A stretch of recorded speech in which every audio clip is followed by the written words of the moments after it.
क्या आपने कभी सोचा है कि दुनिया का सबसे पुराना धर्म कौन सा है? किसने सबसे पहले ईश्वर की कल्पना की और किस संस्कृति में आध्यात्मिकता की नींव रखी? आज हम जानेंगे यहूदी धर्म की रहस्यमयी शुरुआत के बारे में। वो धर्म जिसे कई लोग दुनिया का पहला संगठित एकेश्वरवादी धर्म मानते हैं। एक ऐसा धर्म जिसकी जड़ें हजारों साल पुरानी जमीन की गहराई तक फैली है और जिसने ईसाई और इस्लाम जैसे दो बड़े धर्मों को भी जन्म देने में भूमिका निभाई। ये कहानी शुरू होती है अब्राहिम से, जिनका जिक्र बाइबल, कुरान और तोरा तीनों धार्मिक ग्रंथों में मिलता है। अब्राहिम उस समय के मेसोपोटामिया क्षेत्र के एक व्यक्ति थे जब समाज में सैकड़ों देवी देवताओं की पूजा होती थी। उस समय हर जनजाति का अलग देवता होता था और पूजा एक विशेष भूगोलिक दायरे तक सीमित होती थी। लेकिन अब्राहिम ने इस परंपरा को तोड़ा। उन्होंने कहा कि दुनिया में सिर्फ एक सच्चा ईश्वर है जो हर चीज का निर्माता है और जो हर इंसान के साथ व्यक्तिगत संबंध चाहता है। अब्राहिम ने ये दावा सिर्फ विचार के रूप में नहीं किया, बल्कि उन्होंने अपने पूरे जीवन को इस विशेष के लिए समर्पित कर दिया।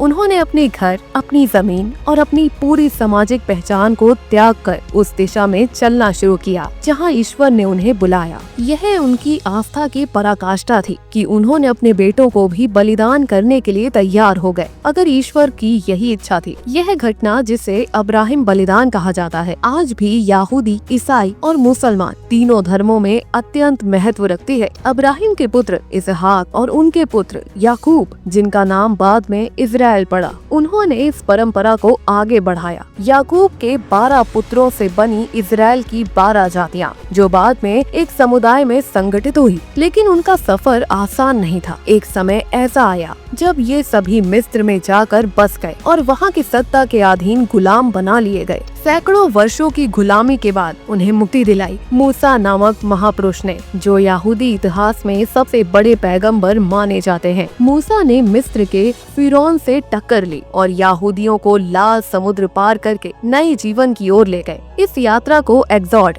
यानी निगमन कहा जाता है और ये यहूदी संस्कृति में उतना ही पवित्र है जितना किसी अन्य धर्म के लिए उसका सबसे बड़ा चमत्कार। इसी दौरान मूसा को सिनाई पर्वत पर ईश्वर से 10 आज्ञाएं प्राप्त हुई, जिन्हें 10 कमांडमेंट्स कहा जाता है, और इन्हीं आदेशों पर यहूदी धार्मिक व्यवस्थाओं की नींव रखी गई। यहूदी धर्म केवल पूजा पाठ का तरीका नहीं, बल्कि एक संपूर्ण जीवन शैली था जिसमें नैतिकता, सामाजिक न्याय, करुणा और व्यक्तिगत जिम्मेदारी को केंद्र में रखा गया। यह धर्म इंसान और ईश्वर के बीच एक गहरे संबंध को परिभाषित करता है, जहां ईश्वर कोई दूर बैठा राजा नहीं, बल्कि हर क्षण हमारे साथ चलने वाला पथ प्रदर्शक है। हालांकि यहूदी धर्म की शुरुआत आस्था के साथ हुई, लेकिन इसका इतिहास संघर्षों, युद्धों और निर्वासन की लंबी दास्तान भी है। बेबीलोन के राजा ने यरूशलेम पर आक्रमण करके यहूदी मंदिरों को नष्ट किया और लाखों यहूदियों को बंदी बनाकर अपने साम्राज्य में ले गए। रोमन साम्राज्य के समय में भी यहूदियों को जबरन उनके देश से बाहर निकाल दिया गया और वो पूरी दुनिया में बिखर गए।